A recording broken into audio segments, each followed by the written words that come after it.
সুপ্রিয় দর্শক শ্রোতা ভাই বোন, আখেরি চাহার সোমবার এটি ফার্সি শব্দ যার অর্থ হলো শেষ বুধবার। আখেরি মানে শেষ আর চাহার সোমবার মানে বুধবার। আখেরি চাহার সোমবার বা শেষ বুধবার বলতে বোঝানো হয় হিজরি বর্ষের সফর মাসের শেষ বুধবারকে। এই দিনটির বিশেষ কোনো তাৎপর্য আছে কিনা এবং এই দিন উপলক্ষে বিশেষ কোনো করণীয় বর্জনীয় আছে কিনা আজ আমরা সেই বিষয়টি জানার চেষ্টা করব ইনশাআল্লাহ তাআলা। প্রিয় দর্শক, আখেরি চাহার সোমবারকে আমাদের দেশের অনেকেই ইসলামী শরিয়া দৃষ্টিকোণ থেকে বিশেষ গুরুত্বপূর্ণ তাৎপর্যপূর্ণ দিন মনে করে থাকেন এবং এদিন উপলক্ষে অনেকগুলো করণীয় বর্জনীয় কথা বলা হয়ে থাকে। এদিন উপলক্ষে সরকারি ঐচ্ছিক ছুটি থাকে এবং বিভিন্ন গণমাধ্যম এদিন উপলক্ষে বিশেষ রিপোর্ট প্রকাশ করে থাকে। মূলত আখেরি চাহার সোমবার বা সফর মাসের শেষ বুধবারকে যে কারণে তাৎপর্যপূর্ণ দিন মনে করেন অনেকে, সেটি হলো যে আমরা সকলে জানি এবং সর্বজন স্বীকৃত বিদিত যে আমাদের প্রিয় নবী সাল্লাল্লাহু আলাইহি সাল্লাম মৃত্যুবরণ করার আগে বেশ কিছুদিন থেকে অসুস্থ ছিলেন। আর সেই অসুস্থতা থেকে তিনি সফর মাসের শেষের দিকে এসে একদিন কিছুটা আরোগ্য লাভ করেছিলেন। এরপরে আবার তিনি অসুস্থ হয়ে যান, যার পর আর তিনি সুস্থতা লাভ করেননি, এরপর তিনি মৃত্যুবরণ করেছেন। তাহলে সফর মাসের শেষের দিকে তিনি সুস্থতা লাভ করেছেন একদিন এসে, সে বিষয়ে কারোর কোনো দ্বিমত নাই এবং বিষয়টি সুবিদিত এবং সুপ্রমাণিত। সেই দিন যে দিনে তিনি সুস্থতা লাভ করেছিলেন সেটি কোন দিন ছিল সে বিষয়ে অনেকে দাবি করে থাকেন সেটি বুধবার ছিল এবং সেজন্য এদিন উপলক্ষে আমাদের আনন্দ প্রকাশ করা উচিত, বিশেষ নামাজ পড়া উচিত, সদকা করা উচিত বা ভালো কাজ করা উচিত, যেমনটি সাহাবায়ে কেরাম করেছেন বলে তারা দাবি করে থাকেন।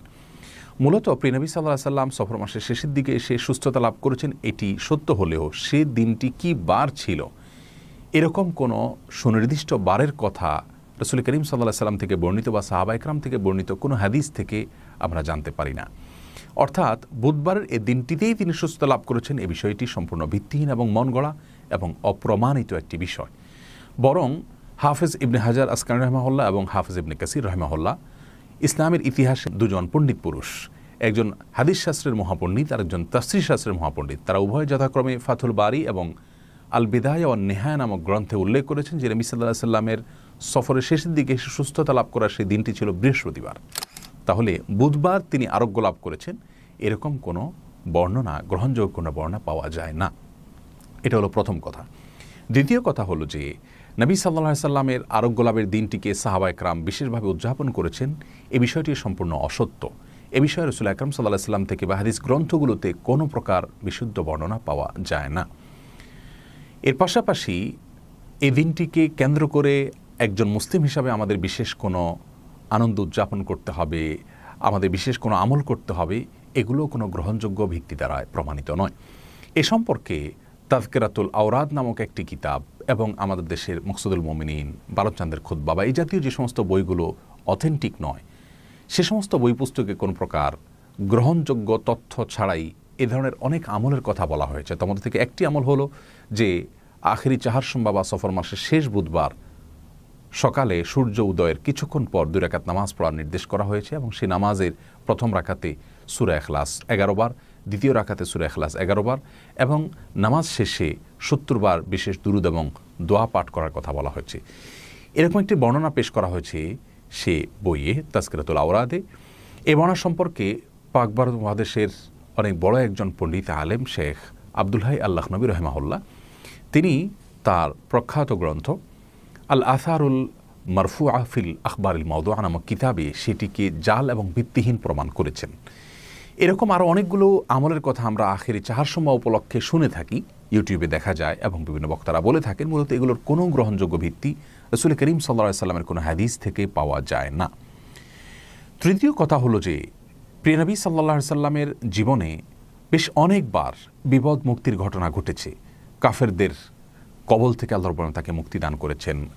তিনি হিজরতের সময় গুহায় আশ্রয় নিয়েছেন, সেখান থেকে আল্লাহ রাব্বুল আলামিন তাকে মুক্তি দান করেছেন। বিভিন্ন যুদ্ধে বিপদের সম্মুখীন হয়েছেন, সেখান থেকে আল্লাহ রাব্বুল আলামিন তাকে নাজাত দান করেছেন। মক্কার কাফেরদের থেকে তাকে নিষ্কৃতি দিয়েছেন। অর্থাৎ তার জীবনে বিপদ মুক্তির অনেকগুলো ঘটনা ঘটেছে। সেই ঘটনাগুলোকে স্মরণীয় করে রাখতে গিয়ে বা সেই ঘটনাগুলোকে বিশেষ দিবস হিসাবে ধার্য করে সেই দিনকে পরবর্তী বছরগুলোকে তিনি অথবা তার কোনো সাহাবী অথবা কোনো তাবী পরবর্তীতে উদযাপন করেছেন এরকম কোনো বর্ণনা কোরআন হাদিসের কোথাও পাওয়া যায় না। তাহলে প্রিয় নবী সাল্লাল্লাহু আলাইহি সাল্লামের আরোগ্য লাভের দিনটিকে বিশেষভাবে উদযাপন করতে হবে এরকম কোনো বক্তব্য সঠিক নয়। সাহাবায়ে কেরামও করেননি, তাবিরাও করেননি, তাদের পরবর্তীতে তাবিরাও করেননি। সুতরাং প্রথম কথা হলো যে সফর মাসের শেষ বুধবারে তিনি আরোগ্য লাভ করেছেন, সেটি প্রমাণিত নয়। দ্বিতীয় কথা হলো যে সেদিনটি যদি প্রমাণিত হয় ও ধরেও নেওয়া হয়, সেদিন উপলক্ষে বিশেষ কোনো কর্মসূচি, বিশেষ কোনো আমলের কথা কোন হাদিসে আমাদেরকে বলা হয়নি। আর ইসলাম মানেই হলো কোরআন এবং হাদিসকে অনুসরণ করা, রাসূল করিম সাল্লাল্লাহু আলাইহি ওয়াসাল্লামকে অনুসরণ করা, সাহাবা একরাম এবং তাবেঈদেরকে অনুসরণ করা, মন গড়া কোনো কিছু করা এটা ইসলাম নয়, বরং এটি বিদআত, যা পরিত্যাজ্য। আল্লাহ রাব্বুল আলামিন আমাদের সকলকে এই সব ধরনের বিদআত থেকে বেঁচে থাকার তৌফিক দান করুন। আসসালামু আলাইকুম ওয়া রাহমাতুল্লাহি ওয়া বারাকাতুহু।